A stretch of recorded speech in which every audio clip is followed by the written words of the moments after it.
Welcome to ज़ोहा vlog. आज ज़ोहा park में गई। वहाँ पर सबसे पहले ज़ोहा को ये वाले जो झूले थे बहुत ज़्यादा पसंद आए। ज़ोहा ने इसके अंदर अपना बॉल रखा और इसको घुमाना शुरू कर दिया।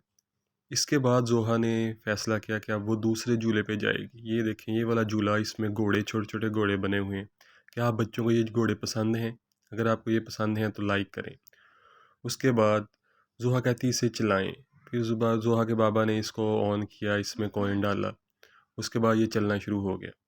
ज़ोहा इसके पर बैठकर एंजॉय करना शुरू कर दिया। उसके बाद कहती, बाबा मुझे दूसरा ये बॉल उस पर रह गया, वो मुझे ला कर दें।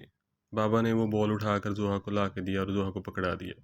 ज़ोहा बहुत ज़्यादा खुश हुई कि उसे अब ये बॉल भी साथ मिल गया। उसने बॉल भी साथ रख लिया और साथ झूले लेने शुरू कर लिए। इसके बाद ज़ोहा को आवाज़ देना शुरू कर दी दूसरे बच्चों को, आए हम खेल लें सब बैठ के। अब उसके बाद ज़ोहा खड़ी हो गई क्योंकि वो बहुत ज़्यादा एंजॉय कर रही थी। वीडियो को लाइक